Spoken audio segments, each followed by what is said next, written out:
It's the MasterChef semi-finals. The last challenge sent pulses racing. 3 minutes, first plate, please. Whoa! I need some help. At the end of which, Faye was sent home. Thank you very much. Sorry, hon. Just 7 hopefuls remain.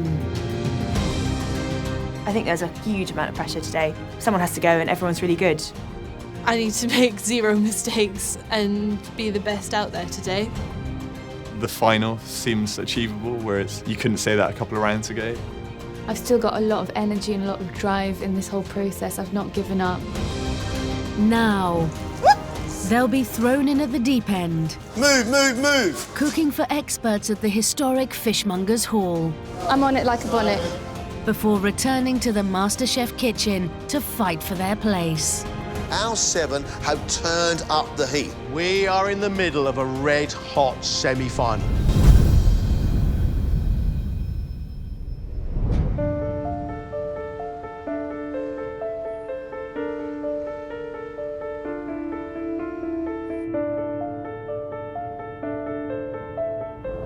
It's ridiculously early. Like, it's not the morning, this is the middle of the night. While the city sleeps, the semi-finalists are on their way to one of the capital's oldest food trading establishments, Billingsgate Fish Market. Originally an open-air market, Billingsgate dates back to the 17th century and was the epicenter for London's booming fish trade. Today it covers an area of 13 acres and 25,000 tons of seafood are sold through its merchants every year.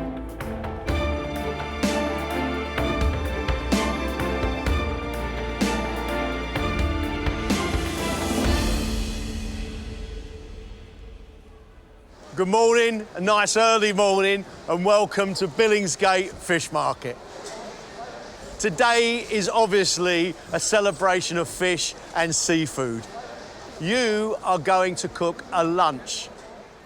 The guests at this lunch will include members of the company of Fishmongers, one of the oldest livery companies in the City of London, and leading chefs and restaurateurs.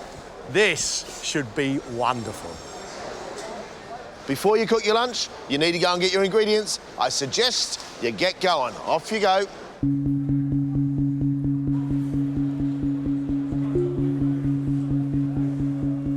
The contestants have each designed a course for the 20 VIP guests at today's lunch. Morning. Morning. Hi. Morning. But they must first source their ingredients from the 300 traders working in the market. If you come to the market, you can buy practically everything. These are the large wild tiger prawns. These ones here are farmed from Mexico. There's nowhere else in the country where you can get such a variety of fish. Oh my God. Look at the size of that. 125, 150 different species on a daily basis. Which ones would you recommend for a curry? For curry, these ones. The little ones? Yeah. So it's a one-stop shop, really. Can I have the biggest ones you've got, please? Well, Billingsgate is a wholesale market that's also open to the public. Hi, how are you doing? Just after some clams. So all these guys will have turned up anywhere between midnight and 2 to set up their stands. They're not fishmongers, they're fish merchants, so they'll sell you a lobster, a John Dory, a sea bass, they'll sell you a box of sprats. You need to know how to prepare them, though. So any open ones, I just chuck them out there? Yeah. If you see any open ones, I mean, if Perfect. you bring them back, I'll try and refund you your money, but I think my boss will have a bit of a problem. It's fine. With all their ingredients selected, Nice to change there, love. All right, Thank you very much. the contestants now have to travel to today's prestigious venue to prepare lunch.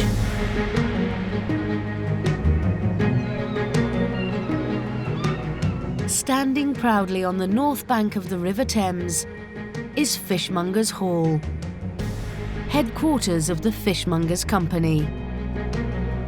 So the Fishmongers Company is one of the ancient guilds of the City of London. Traces its roots back to 1272. All the guilds had a hall where they met. It's where the membership gather, and it's where we conduct our business with the fishing industry. The size and the elegance of this building gives you a real idea of how important the fish industry was and still is.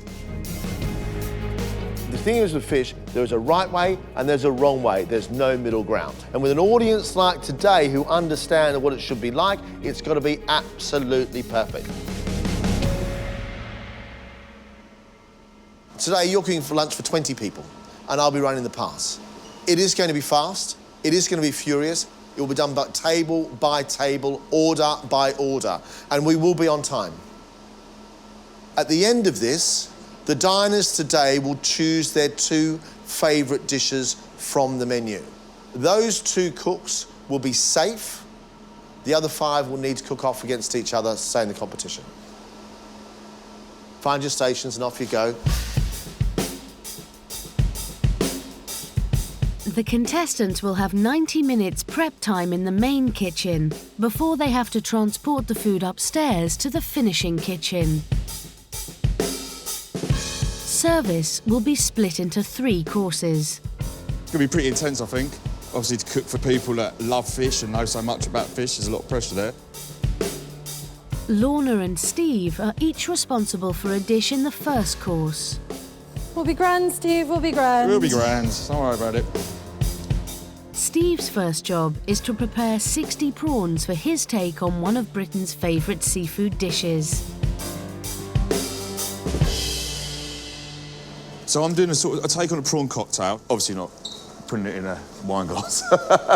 I'm going to do a bit of avocado puree, sweet corn puree, cucumber ketchup. The whole point of this dish is it needs to look good, so it's not just, you know, a prawn cocktail that you get, you know, around your auntie's house on Christmas Day, sort of in the 70s.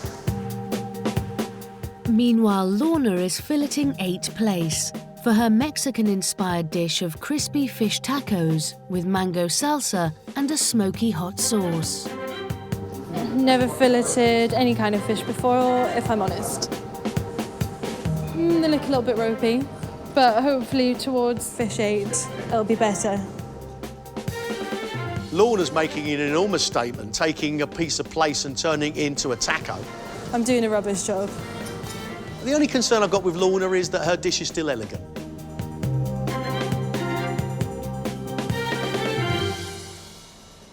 Keep your knife down, and it seems like it's almost like you're cutting into the bone. That's fine, cut into the bone. Even harder down. That's it, more like it. There you go. Taking charge of the second course are Giovanna. That's really nice, if I do say so myself. And Brody, who is busy making a Taiwanese-inspired dish, steamed buns called bao, with mackerel fillets and Asian coleslaw. I'm just getting the bao dough going because it's going to take a while to rise, so it's sort of time sensitive, so it's the first thing I've got to get cracking on with. With his bao buns underway, Brody can turn his attention to preparing the mackerel fillets. Yeah, like, I guess it is a learning process, and you just got to sort of learn as quickly as you can on the job. Practice maketh perfect. Do you not think you should have done something more traditional in such a glorious surroundings? Perhaps, but I guess for me, all through the competition, I've been sort of playing around with different cuisines, and I didn't want to stop here just because of the surroundings. I wanted to sort of be true to the way I've been cooking thus far. Is it basically a mackerel in a bun? Basically, it is a mackerel in a bun, yeah. The centrepiece of Giovanna's dish is octopus. The thing you have to do with octopus is just get it really tender, because no one wants a chewy octopus. There's loads of different ways how to get it as tender as possible, like the Greeks like bash it against a rock, but generally you just have to boil it for quite a long time, which is why I need to get it in. First, she has to make the stock to cook the octopus. Using the whole bottle? Yeah, I'm going to put loads of water in as well. I'll show you something. Go on then. Centrifugal force. Spin the bottle around. Oh, that's clever. That's how you did it at uni, isn't it? That's how you got drunk. To the wine, onions, lemons and water are also added. My grandmother also puts the wine cork in the pot. So you put corks from your wine in the pot? Apparently the cork itself tenderises it. The third and final course is down to Alison, Jamie and Saliha. I'm making a prawn curry, a swordfish curry and a cod kofta. I'm trying to shell and devein these prawns as fast as possible because I've got a lot to do and not very long to do it in. Saliha, you seem to have given yourself more work than anybody else by doing 3 dishes instead of 1. I've got a plan, a cunning plan, and I think I'm quite good at multitasking, so I'm positive about getting everything done on time. Of course, I want to be the one who gets the pass to go through to the next round. That's the ultimate aim. I'm going to try my best. Meanwhile, Jamie is getting to grips with his hake, which he's serving with chorizo, tomatoes and aioli. I've never filleted a fish this big before, but seems like it's going okay so far, so fingers crossed.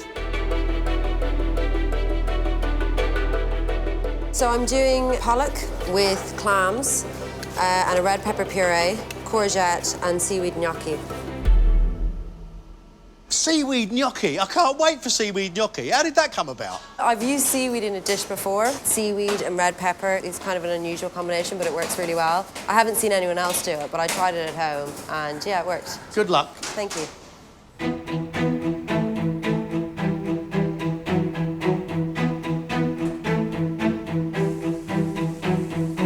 Steve and Lorna, you are an hour into your cooking already.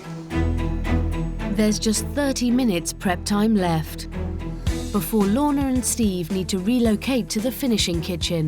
That smells nice, mate. Oh, lovely. Steve's cooked his prawns in smoked paprika and has moved on to prepping his avocado. Right, Steve, you're going to be on time, mate. Just trying to get this mandolin right. These avocados ain't perfect, to be honest. Might do it by hand, just might be safer. Steve, how much of a prawn cocktail is it really? Well, we've got the prawns with the prawn cocktail, so that'd be with the Mary Rose sauce. And then to present it, wrap the avocado around the prawns, place that on the plate. So no iceberg lettuce? No iceberg lettuce, I'm afraid, no. No, not today. You're feeling under pressure, mate, aren't you? Definitely so. I think today, obviously, we're against the clock, we've not got a lot of time left, so I need to really get on and just get these sliced. Everybody loves a prawn cocktail, but you're not doing a prawn cocktail. So I am, I'm stuffing it in a bit of avocado, though. Steve was very, very calm at first, and now he's realising that actually he's got a lot more to do. Also, I think prawn cocktail is going to be very popular. After struggling to fillet her fish for over an hour, Lorna's behind making the tortilla mix for her tacos.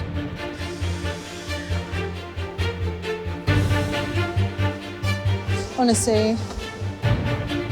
And with prep time running out, the pressure is beginning to tell.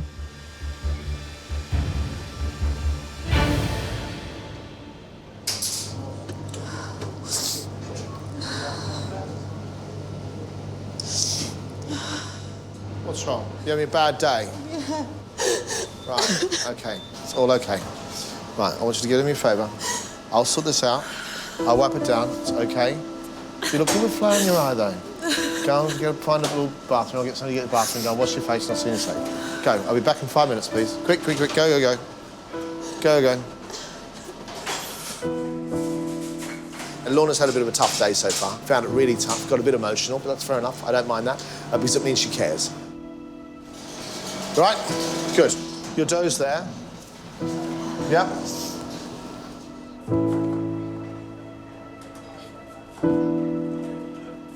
I had a bit of a mare. I think it's just the stress and the pressure and obviously being here, and it's something I've never cooked before. You don't cook a great deal of fish? No, I don't know. And is that making you nervous? So nervous, yeah. Really, really nervous. Mate, you know you got through to the final 7 of MasterChef, didn't you? Yeah, I know. Do you know what that says about your cooking credentials? You're going to be fine. Do you know what? If it was anybody else, I'd be worried, but I'm not worried. Thank you. Neither should you be. Thank you. On the second course, Giovanna's started work on her octopus accompaniments of black rice and andouille sausage. Andouille? What's andouille? So it's a really soft, kind Calabrian sausage. I know this. It's very spicy. Yeah, it's got lots of chilli in it. To enhance the flavour of the rice, she's cooking it in a stock made from prawn shells. Do you think you're being bold and brave here? Because it's not everybody's cup of tea, is it? A big lump of octopus. Hopefully, if I cook it well, they'll like it. You know you're cooking fish for a room full of fish experts. Yeah, a room full of fish aficionados. Giovanna is as sound as a pound right now. She knows exactly what she's doing. All she's got to do now is make sure that octopus is lovely and tender. Her rice is cooked all the way through. I think Giovanna's got it well planned. I'm always worried at this stage because there's so many long cooking times in mine that I just sort of had to hope it's going to be ready. But we still have half an hour, so should be fine. Lorna's still here. Woo! As soon as Lorna goes, I'll panic. All right. Also on the second course, Brody is starting to slip behind with the making of his Taiwanese buns. Basically, I need to get my sourdough rolled. That's quite a time-consuming thing. Each bun needs to be individually shaped and left to prove before being steamed to give them a light, fluffy texture. Hopefully I'll steam these buns down here, or at least some of them. But I might have to finish steaming them upstairs. I need to make my mayo. I need to just adjust my coleslaw a bit and then plate up. Brody lives in his own world. It's slow, it's quiet, and it's a little bit scary. And he's got all those bowels to make. I'm like that with Brody right now. Nah, it's nothing. With just 45 minutes before service begins, the lunch guests are beginning to arrive. They include senior fish inspectors from Billingsgate, the president of the National Federation of Fishmongers, and the prime warden of Fishmongers Hall, as well as some of the country's leading chefs and restaurateurs.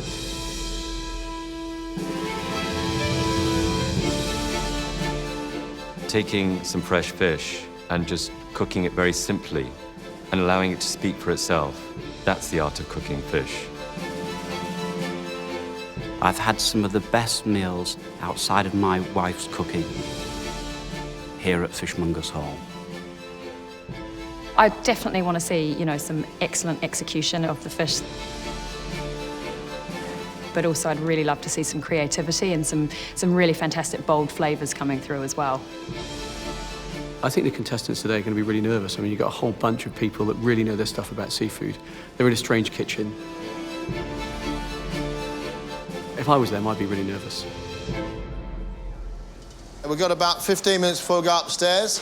Then we've got 15 minutes up there and that's it, then we're going, we're serving. Steve? Yeah, some time, yeah. Good. With prep time almost over, Saliha is on track with her trio of curries. Her base sauces are made and she's moved on to her Kashmiri cod and potato koftas. So far everything's looking okay. I've just got to sort of run left, right and centre because there's a lot for me to do. But I'm on it like a bonnet, yeah. To go with his hake, Jamie is making a tomato and chorizo sauce. It's a bit of a race against time. It's scary to think how soon we're going to be going upstairs, so we've got to absolutely pick up the pace and keep going. I'm just prepping my fish. I'm going to sous vide it. Hopefully that saves me a few minutes later on, not having to cook them each to order. That's the plan anyway. Although I've never sous vide anything before, so we'll see how it goes.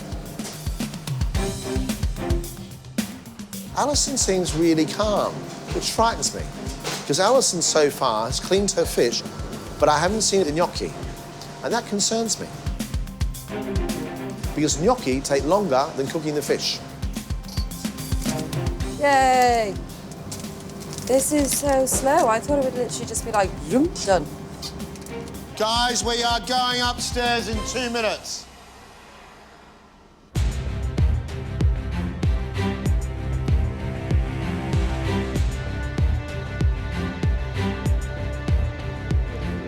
They have got some of the best fish from the market today, so they cook it to perfection. We'll have a fantastic lunch. Steve and Lorna are first to head upstairs to the service kitchen. A little bit of a last-minute rush. Right, you ready to go, Lorna? Steve, let's go, please. Looks fabulous. I'm quite excited. Go, lift there, go. Go, go, go, I'll see you up there. Well, I think for amateur chefs, I think it's a very creative menu. I've got an eye twitch, you know, and you get a tired eye twitch. And quite ambitious, I think, as well, considering the guests that they've got to feed today. Something's happened to the puree in the lift and it's just gone everywhere. There's not going to be enough there for 12 people now. Well, there's still half a pot of it left downstairs. With the guests about to order their first course, Steve makes a last-ditch attempt to salvage his sweet corn puree. There's not a lot left, so there's not much I can do, really. It's hardly worth running down, wasting the time, to be honest. Steve will just have to hope there's enough, as the orders are coming in. I'd love to try the prawn cocktail, please. I'm going to have the crispy glazed tacos, please. Prawn cocktail? Yes, ma'am. Starters? Guys, your first order's in. 3 prawns and 4 plates. Yes, chef. OK. 8 minutes, guys. We're going to go at 22 exactly.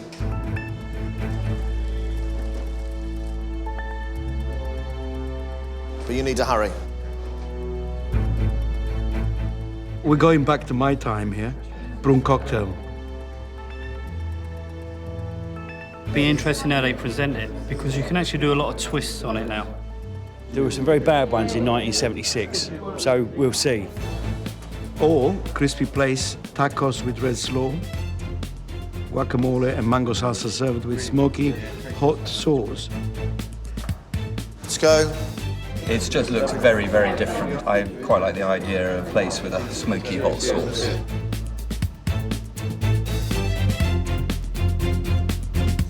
Steve, just got the stuff up already. Let's go. Okay. Just 30 seconds. Come on. Yeah, 30 seconds too long. Let's go. Go, quickly. So you got 2 prawn, 3 plates coming out next. New table, please. 3 more prawn and 2 plates, please. Yeah. Thank you. Service. Go. Hello, thank you very much. That's the prawn cocktail. Thank you, go.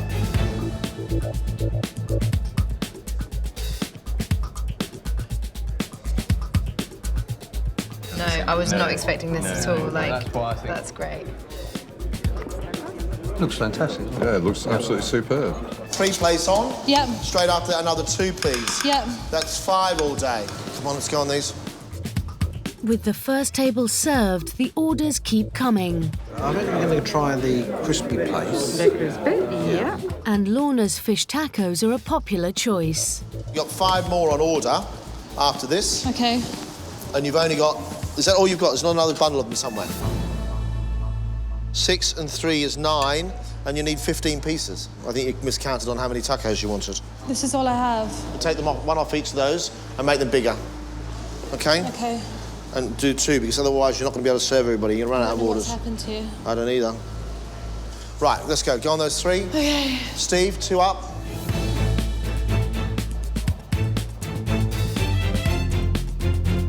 Last table, guys. Come on, Steve. Let's go.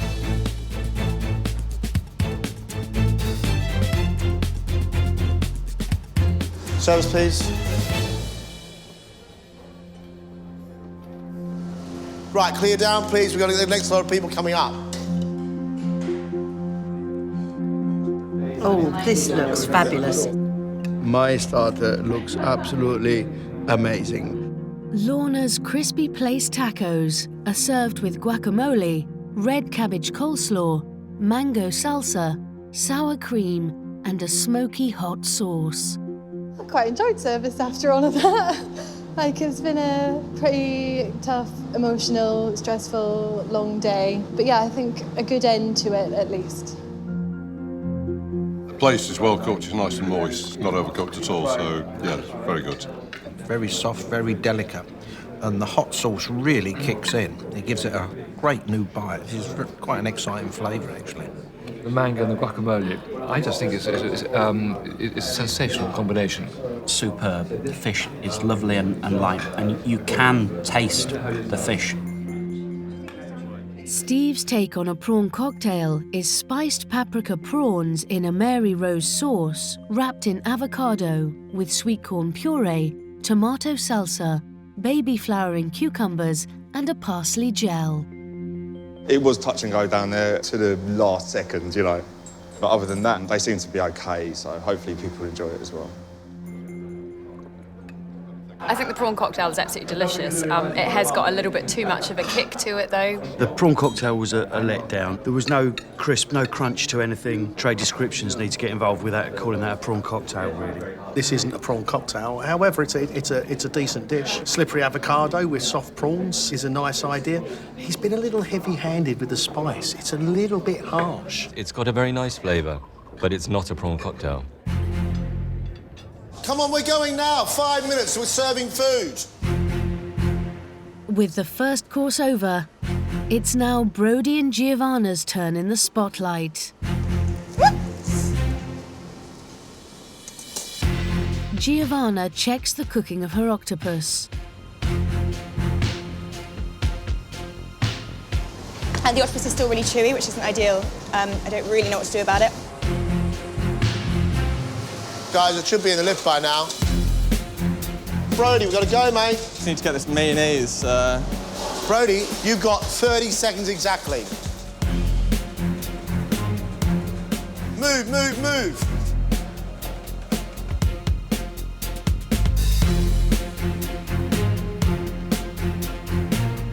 They're looking all right. I think I just hope they're cooked through. It's kind of hard to tell at the moment, but they've risen. They smell good. The steam bao buns with mackerel, Asian coleslaw, I think it's a really interesting dish. Octopus is sort of people's favourite ingredient these days. There's lots of chefs using it, and if they do it right, it could be pretty spectacular. First order in, please. 1 bun, 4 octopus straight up. Yes, Chef. Follow that straight away, please, on table 2 with 4 buns and 2 octopus, please. Yeah. Steam bao buns, like I love Asian food. Mackerel, I love it, so really excited to see what they do with that. Brodie, how long? How long on 1 bun, Brodie? 45 seconds. Thank you. How long on 4 octopus? 2 minutes. Right, let's go then, please. Cooking octopus, you've got to make sure that it's tender. The peppers and the vinaigrette, I think, should go very, very well with it.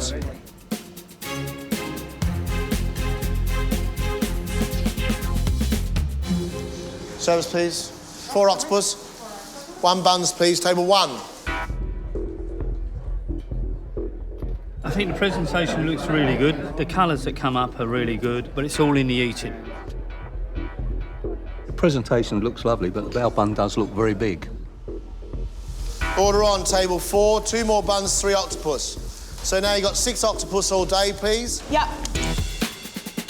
Giovanna's getting lots of orders, but she's not happy with how her dish is turning out. John, my octopus really isn't good. I don't... Mate, well, I know what you're going to do, because I can't change it. I know, but I don't know if I should serve it.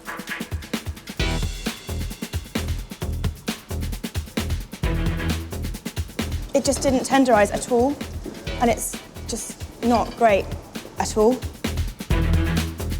4 buns now? Yes, Chef. Thank you. Service, please. Still to go to table 2, please. OK, last order, please. 3 octopus, 2 buns. Yes, One Chef. more bun to come, please. There's no more octopus, that's it. It's all in this pan here. Fine. Then make it stretch to 6 portions. Service, please. Table 4, 2 buns, 3 octopus. Go. Brodie has served mackerel in a bao bun with a spicy mayonnaise and Asian coleslaw. That was nuts. We seemed to be, like, going steadily along fine, and then suddenly it was just like bam, bam, bam.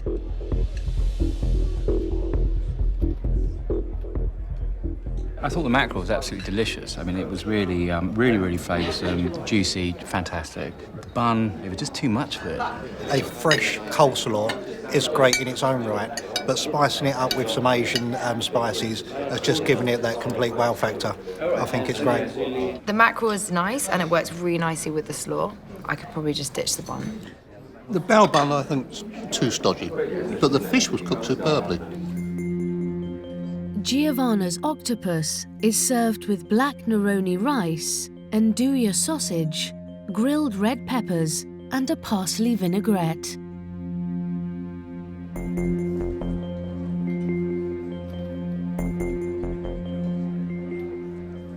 The presentation was fantastic, the rice was very nice, as was the parsley vinaigrette. The octopus was just not quite as tender as I would have liked it to have been. The octopus was quite chewy. It was much chewier than I imagined it was going to be. The rice got a nice texture, the peppers are great, but the main event is not great. It just didn't go how I wanted it to go. It was a bit of a disaster, to be honest. Like, the star of the dish is the octopus, and it just wasn't cooked well enough. And I was just really disappointed with myself. And I just feel like I've let everyone down.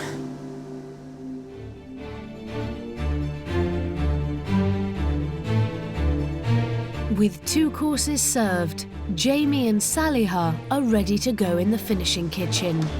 Where's Alison? I have to make about 40 gnocchi. I'm not sure if I'm going to get it all done. And then I'm going to go for the hake fillet. I'm going to try the trio of curries. I just need to deep fry my gnocchi, but everything else is done. For course 3, I'm going for the pollock and clams. Yes, of course. Thank you very much. They all sound really good. Yeah, they do. First table in, 3 hake, 2 curry, 1 pollock. Thank you very much. 6 minutes to pass, please. Jamie has to bake his fish to order so that it hits the pass at the same time as the others. I'm a big fan of hake. If it's cooked nicely and simply, it should be fantastic. Saliha's challenge is to bring together all 8 elements of her dish. Come on, let's go. I'm going to try definitely the trio of fish with curries with saffron rice. Sauces shouldn't overpower the fish, so there'll be an interesting balance. Right, let's go. I'm going to go for the pollock and clams because I like gnocchi and I think it's going to be very good. Second order in, please. 2 hake, 2 curry, 2 pollock. With multiple orders coming through, Jamie is struggling to keep up with the pace. Come on, let's go. Come on, go. 2 more in the oven, quickly. I need to get these off to use this pan. Go, quick. Hold back, please, Alison. Hold back, Saliha, please.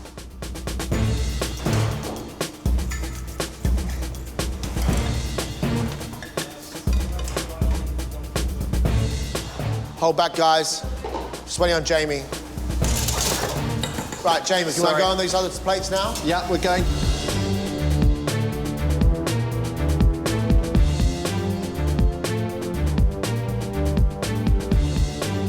Service, please. Come back for 3 fish.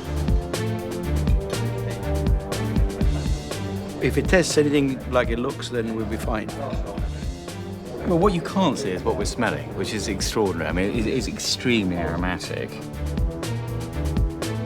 Ready? Yeah, done. Service, please. The plates are very hot.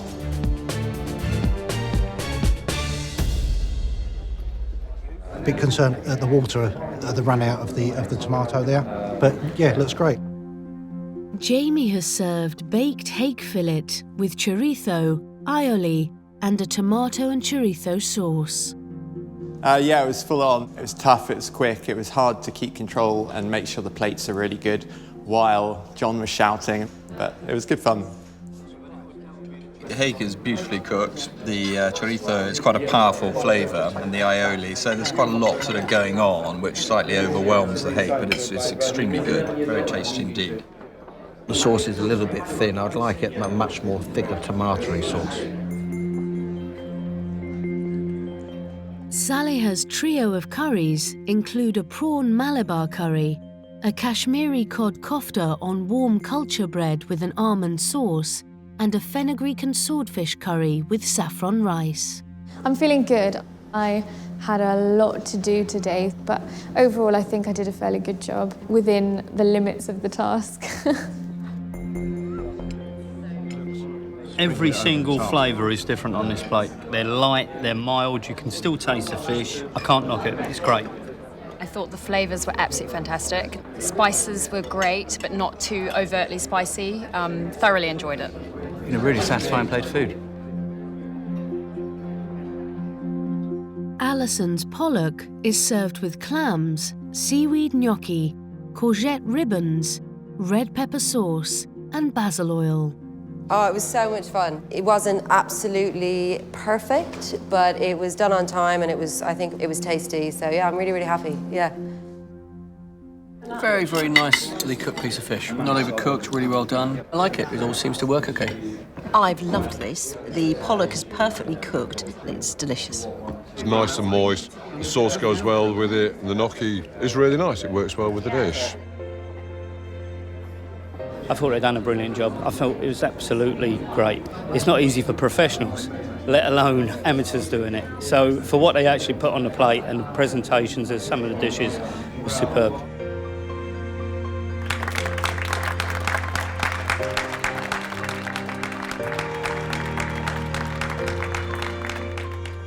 Cooking fish is not an easy thing to do, but you've done it so brilliantly and with such amazing global influences. We thoroughly enjoyed what we had today, and well done to you guys.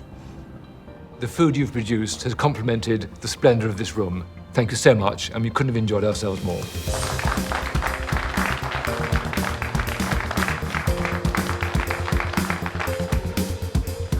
Apart from an early cold start in the fish market, I've had a wonderful day.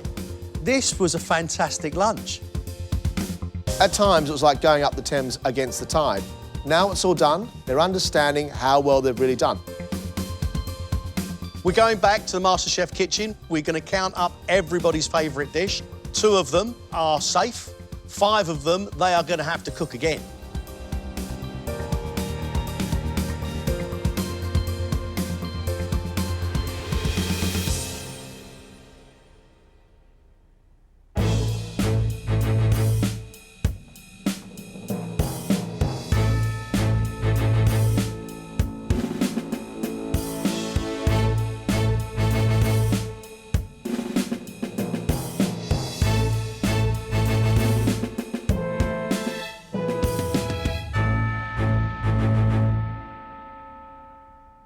Welcome back. I thought yesterday's challenge at Fishmongers Hall was fantastic. The 2 most popular dishes from yesterday's lunch were cooked by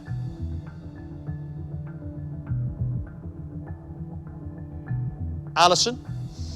No way. Cool.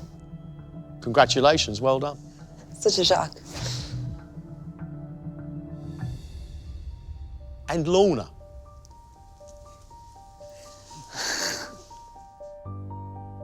Well done. Ladies, you're going straight through to the next round. Off you go. Good luck, guys.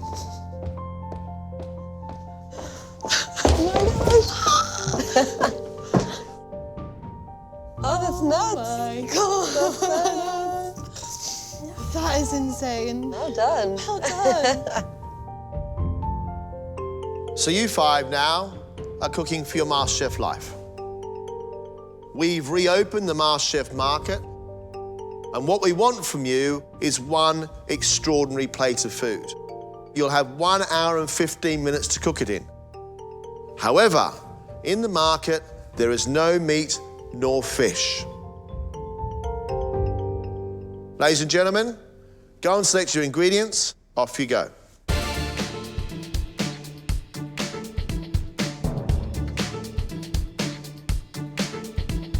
We've reopened the MasterChef market, and it's time for our 5 to really show what they've got. At this stage in the semi-finals, I want them to present food to me that I'd be happy to pay for. It's a tricky one. I mean, you have to think outside the box. Some great fruit out there, and for me, that's shouted dessert. They look a little concerned. They look a little stressed to me. There's some great sort of dessert stuff there, but I think I'm going to go for some good old mushrooms. I like vegetarian food and it lends itself well quite to Indian kind of cooking, so I'm thinking of something different.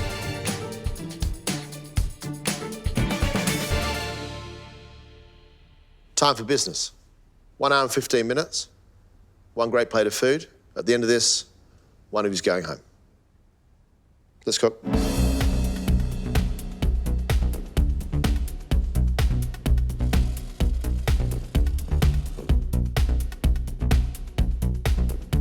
Feels like years ago that we were in the first round. To get this far and to have this much experience is an absolute thrill. And I desperately want to go on. Jamie, how was yesterday's challenge? Because personally, my end of the room, it was fantastic. How was it for you? I wasn't thrilled with the way that I handled the pressure in the kitchen. There were a couple of little mistakes on the plate and my head went a little bit, so I fully expected to be back here cooking. What are you making, Jamie?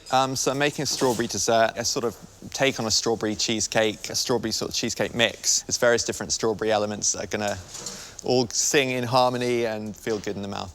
You're a bit nervous, mate, aren't you? Yeah, I'm a little bit nervous. I think if you're not nervous, you don't care. And right now, I think we all care, so nerves are to be expected. Jamie, for the first time in the invention test, is doing a dessert. Is it a cheesecake? Is it a shortbread? Is it a shortcake? I'm not quite sure. I don't think Jamie's quite sure. I think I've really developed in the last couple of tasks. I've really taken the criticism that I've gotten and tried to make myself better.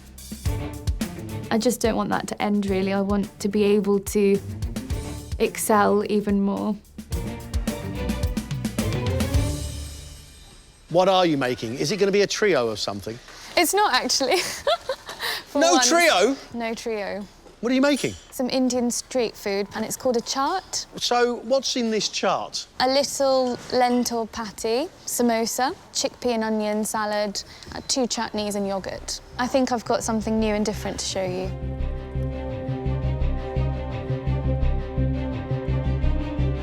Salia is planning on delivering a sort of Indian vegetarian meze feast. Crispy samosa, lovely soft spicy filling. A lentil patty which has to be crisp on the outside and soft on the inside. And a chutney which is powerful, sharp and sour. Good luck. If she does it, fantastic.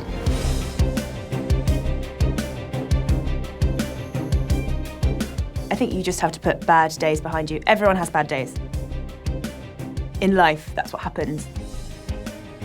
But you just have to pick yourself up. There's no other way through it. You have to be a fighter in this competition.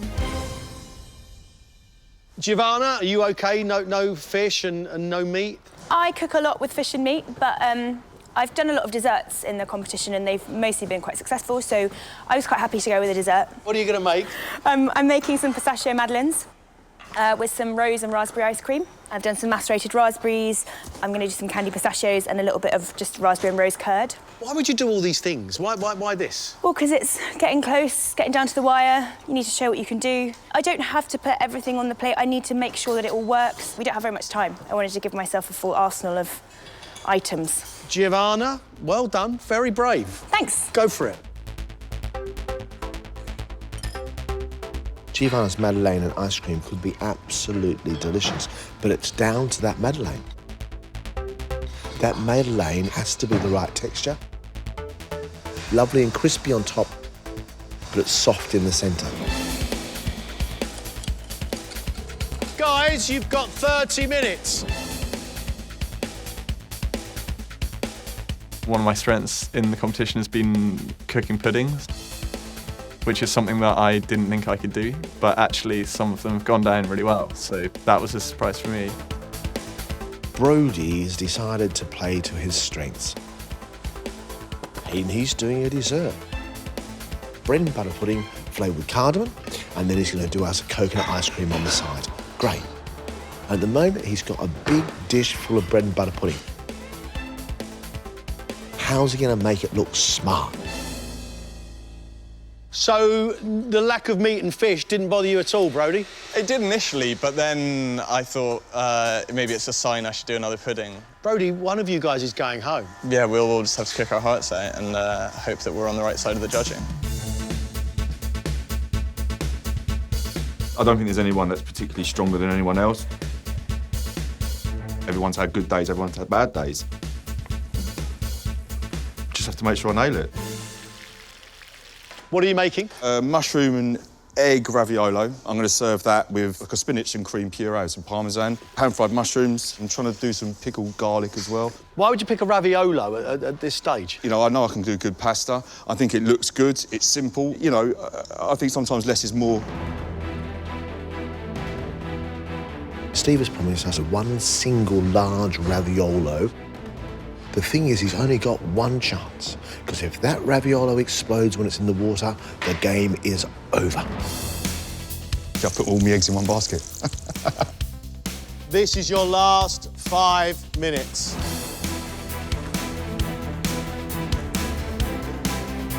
I'm not happy with how it looks.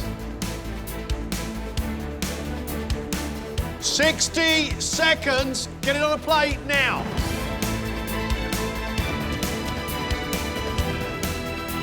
And stop.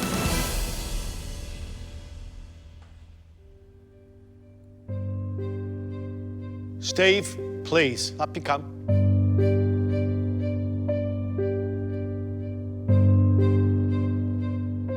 Steve has served wild mushroom and egg yolk raviolo topped with black truffle, with a spinach and parmesan cream, pickled girolles and garlic, pine nuts and watercress.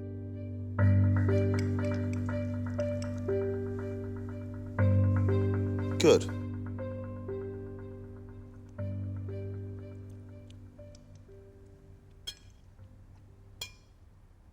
I don't know why you've put some sort of pickling flavour with the mushrooms around the outside, because it now tastes of pickling liquid rather than mushroom.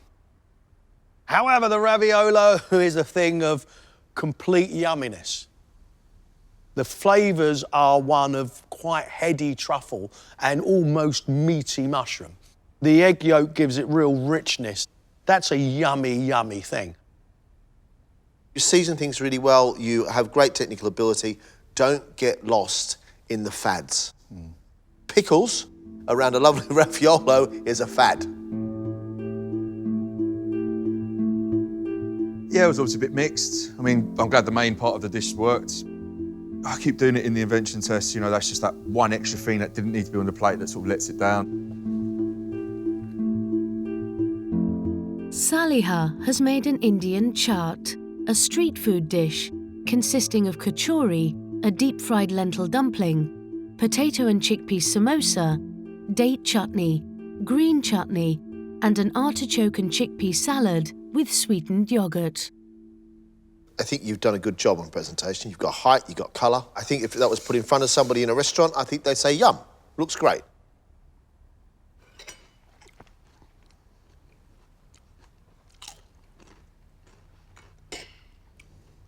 I watched you make your kachori. I was fascinated, and I think they're delicious. Absolutely delicious. They're flavoured really nicely, quite mellow, but they've got a lovely bit of spice in the back of your throat. I like your samosa, powerful with potato and a little bit of spice in the middle of it. The rest of the stuff on the outside, pack it with flavour the same way as you did with the kachori. OK. I like it. I'd munch my way through it. Love the dumpling. The other bits, like the samosa, they don't bring a great deal to me. I'm a bit annoyed that I made some mistakes, but happy at the same time that some of the things that I did turn out all right, and that they liked my presentation for once. It didn't look like it was from a takeaway shop. Jamie's dessert is strawberry shortbread with a strawberry cheesecake topping, strawberry caramel tuiles, freeze-dried strawberries, strawberry praline sauce and toasted almonds. Doesn't look quite yet finished. It looks like some ideas.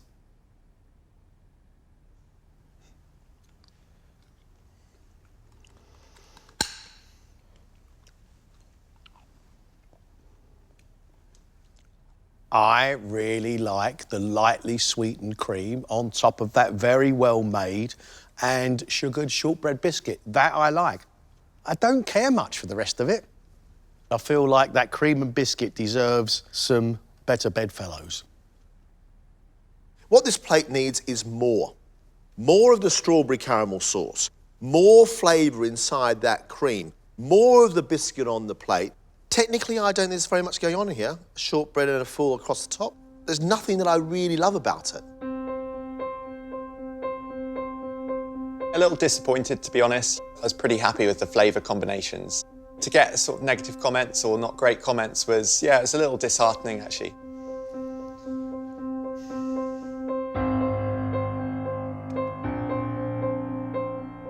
Giovanna has also made a dessert, pistachio madeleines with macerated raspberries, raspberry curd, candied pistachios, and a raspberry and rose ice cream.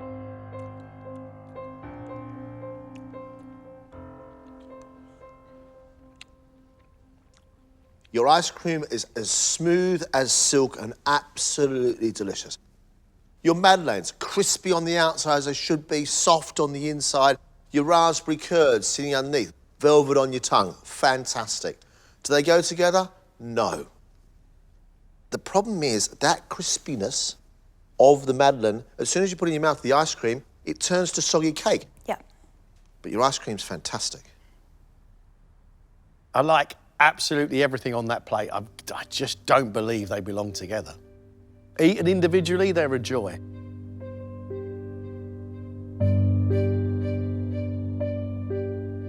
I don't think it's all doom and gloom. I think it was mostly good. It's just the whole dish itself didn't necessarily work.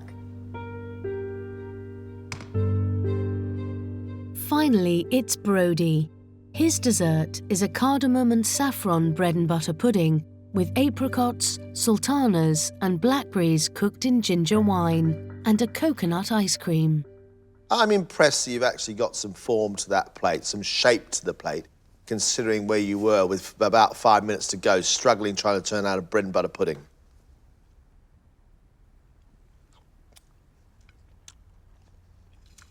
Your coconut ice cream is fabulous.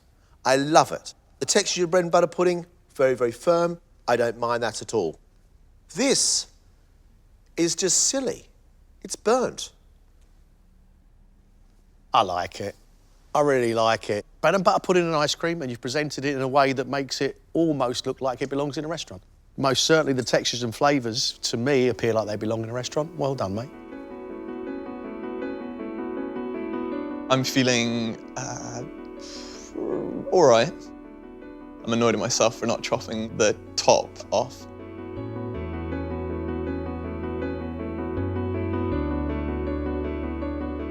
By and large, I've got to say I thought it was a good round. And let's just remember one thing. This was an invention test. Steve's plate was full of skill. Ravioli, a runny egg yolk, spinach sauce, and for some reason he threw some pickled garlic and mushroom across the top. Who wants pickled mushrooms with it? He hasn't learned when to stop. It was a reasonable dish, you know, obviously not perfect. It could be down to that, just that one little mistake that you could be gone, and we'll see. I got to admire Giovanna's skill today. I think technically she did very well. Madeleines were really delicious. The ice cream was fantastic. She made curd, but they didn't belong on the same plate. I completely agree. Completely agree. To be honest, I think everyone's had mixed comments. So I'm not distraught. I just think that I could have done better.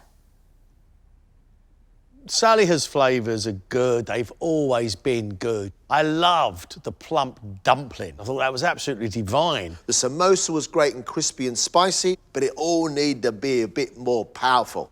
But Saliha has finally got it right on presentation. I hope that it's not the end of the road for me, but, you know, who knows? Everybody's a really accomplished chef here. I have to say, joy and disappointment in equal measure from Brodie for me. Joy that he produced a dish which looked great and a very, very delicious coconut ice cream, and disappointment in the fact he had burnt bits that he tried to hide underneath it. His flavours were great. Serving a burnt bottom at this stage, it's foolhardy in the least.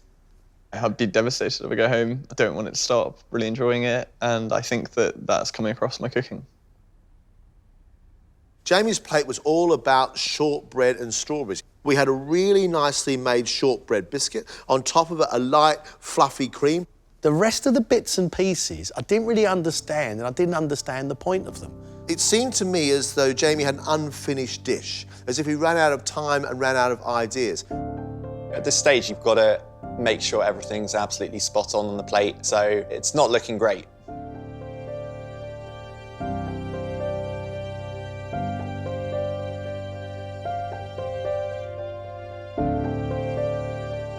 Thank you very much indeed for a strong round. As far as an invention test goes, incredible.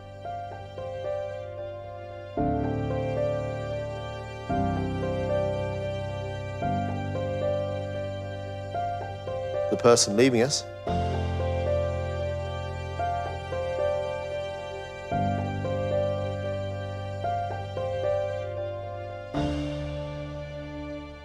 is Jamie. Jamie, thanks very much indeed. Thank you, mate. Cheers, Thank chaps.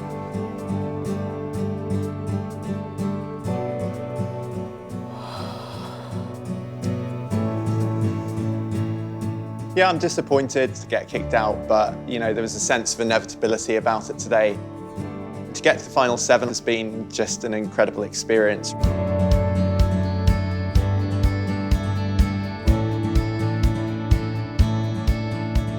Been so much fun, met some amazing people. Really glad I've done it. Well done, very good. I'm so relieved to be going through. I can't tell you. Final 6. Yeah, it feels amazing. It's a good feeling. Yeah, you know, it would have been nice if it was a bit more smooth. I am so happy. I actually can't believe it. I thought that might be the end of the road for me. I feel great right now to try and not drink too much and get an early night and get back in the kitchen. Next time, the remaining 6 cooks are pushed to their limits as they battle for a place in the finals. Right. That gratin looks a little wet. I just want to make noises. It's just mouthful after mouthful of just pure joy.